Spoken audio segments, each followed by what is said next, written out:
Kan itulah kita di semester 1 kan anatomis. Tinggal nanti gerakannya. Gitu ya. Pak. Pak, terus udah anggap belum? Tadi sampai fleksi. Itu Pak. Ya, Mas dulu gantian aja. Iya tanya Bang. Kalau tadi di fase 1 mau fase 2 kan single leg. Ini kok tidak rata tuh di bosu napa temu di Pak? Bosu gitu. Yang penting kan tidak rata. Yang dikatakan rata itu stabil ya. Yang ditahan. Kalau tidak rata itu yang bikin telapak kaki itu harus masuk YouTube. Masuk YouTube. Mau di bosu, mau trampolin boleh ya Pak ya? Pak itu berlaku buat nanti iya semuanya. Iya harusnya.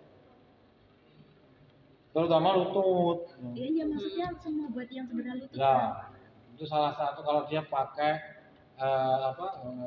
operasi. Kalau dan protokol fase 1 kedua itu syaratnya itu. Kalau yang enggak operasi juga sama Pak? Sama ya, beda. Iya, beda di gimana Pak? Yang enggak operasi apa ada fase-fase latihannya? Enggak ada. Ada. Tetap ada. Ada. Fase inflamasi, proliferasi, fase remodeling. Ya gitu doang. Fase inflamasi ya kayak kita fase 1 itu lagi.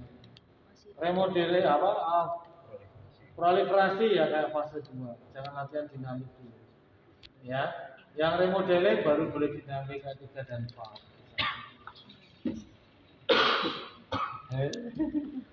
Kok nggak pisan ya apa? Tadi mau nanya apa ya? Itu lupa. Astagfirullah. Oke, kamu nanya apa? Udah. Oh iya. Kan aku lupa. Sumpah. Ya fasenya itulah kira-kira. Dan intervensi yang dilakukan sekali lagi harus berdasarkan assessment. Contoh, ototnya misalkan ya ini kalau dalam konteks latihan saja ya kita bagi seperti itu. Dalam konteks misalkan intervensi pakai alat, contoh dia masih di fase peradangan, hemorrhage, inflamasi. Ya tentu intervensi modalitas apa yang pas untuk fase inflamasi.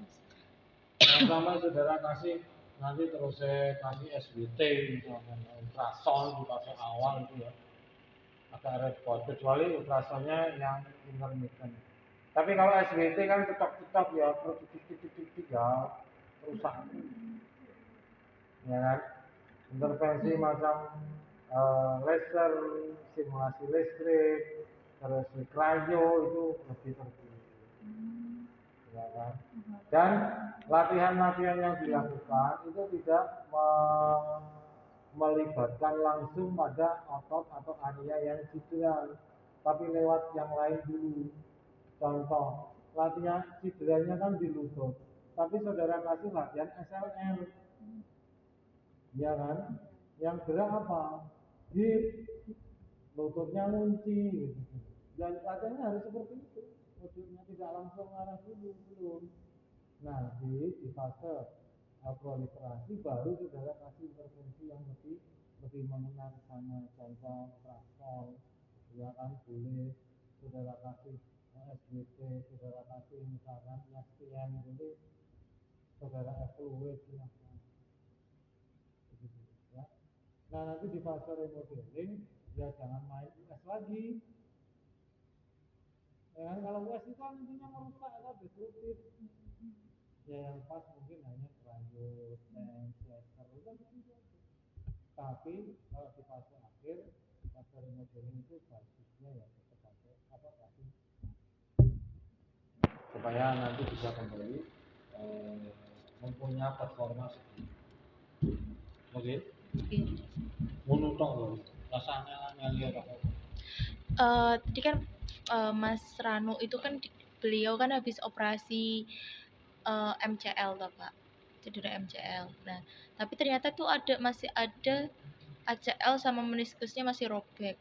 Nah, itu kan berarti belum dilakukan operasi untuk ACL dan meniskusnya. Itu berarti Mas Ranu harusnya kan kalau yang MCL-nya kan fase 2, sedangkan kalau yang ACL sama meniskusnya itu ikutnya bukan fase 2 atau masuk proliferasi gitu. Jadi itulah yang namanya konflik kepentingan. Ya, kamu masih di level adik-adik ya, Adik-adik. Adik-adik. level mahasiswa itu adik-adik kan, ono dik mesti ngono. Iya. Kan? Iya. Adik lucu, Pak. Ranu itu saya juga tidak jelas karena tidak ada keterangan yang pasti. Ya. Yang saya baca di pengantarnya dia itu operasi rekonstruksi LCM. LCM kan. Masih ngomong MCL. Tulisannya LCM nanti lihat minta lembar pengantar. Oke. Tulisannya itu. MCL sih. Ya. Tapi terus saya itu heran, loh LCL itu di lateral, tapi itu nilai kok di media. Nah iya itu Pak, Ya kan? makanya dia Terus bilangnya akhirnya media. yang bersangkutan balik lagi direvisi jadi MCL. Itulah yang dikatakan konflik kepentingan itu. Berarti benar belum jelas. Akhirnya dia cari second opinion ke dokter yang lain. ACL robek, meniskus robek, suruh operasi nanti Desember. Iya Pak. Kalau ini kelas 2 ya operasi. Makanya saya kasih gambaran bahwa operasi itu menyelesaikan masalah dengan masalah. Sampai wis tahu dhewe ngerti rasane operasi ligamen yang ini. Meh kok baleni, saya bilang begitu. Silakan. Kayak baleni fase dari fase Iya. 1 lagi. Nanti kalau di Desember dia sudah hampir 4 bulan loh ya. Dia sudah boleh lagi, dia bisa lari-lari, mau operasi lagi tidak apa-apa sih sebenarnya. Yang pertama itu nggak dioperasi. Karena yang pertama ya itu tadi kembali Orang apa saya itu kapoknya apa? nanti saudara mohon maaf. Ngono ya ngono ning aja ngono. Artinya begini. Saudara tahu cedera A ini cukup dikasih ultrasound misalkan ya, trial ultrasound kan selesai. Saudara tambahin lagi intervensi yang lain banyak. Dengan tujuan apa? Bayarnya biar mahal. Atau saudara harusnya bisa dikasih latihannya ini cukup 2-3 kali. Saudara kasih latihan yang sifatnya panjang. Nah itulah namanya konflik kepentingan. Kowe urung tekan kowe sing sekolah. Baik. Urung iso golek duit. Baik. Mengko nah kowe wis lulus ketemu ngeleh kudu duit nah nanti baru tahu. Baik. Saudara Humkar kesana kesini ngalor ngidul bawa infrared. Iya kan? Saya kira dipikir infrared itu kalau srengenge iki modul. Iya Pak, sama-sama. Ya, apakah itu bukan pembohongan publik? Iya sih. Gue dipikir. Iya. Ya udah. Kita bicara jujur loh. Tapi untuk kalangan kita sendiri, jangan sampai orang lain tahu. Makanya saya bilang, ngono ya ngono ning aja ngono. Kalau memang tidak ada indikasi sama sekali terhadap sebuah intervensi, bisa dikasih. Ya, jujur aja. Tapi sinar matahari bisa bikin gosong. Lah IR ini nah kan gosong lah betulnya boy IR itu 15 menit aja gosong justru. Jajali wae Bit. Jajalan lho. Panas ge Bit. Rasane Bit. Panas loh itu. Apa Dan pemberian IR itu panas ya intervensi panas jangan sampai lebih dari 30 menit. Karena setelah 30 menit itu tidak ada efeknya. Sudah tidak ada efek. Ya.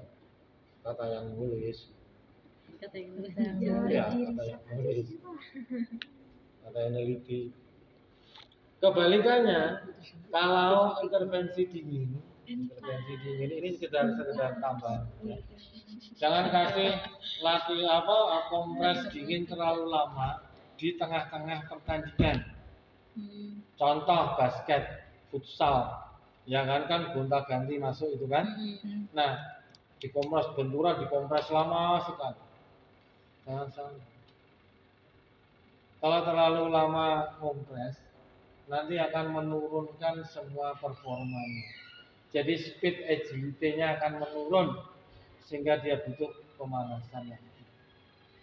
Jadi kalau di tengah-tengah pertandingan itu nggak usah lama, dikit-dikit, 5 menit mau. Tapi kalau selesai pertandingan saya pernah lihat ini langsung ice bath gitu loh. Nggak apa-apa. Nggak apa-apa ya. Nggak apa. Sebenarnya manfaat ice bath itu apa sih?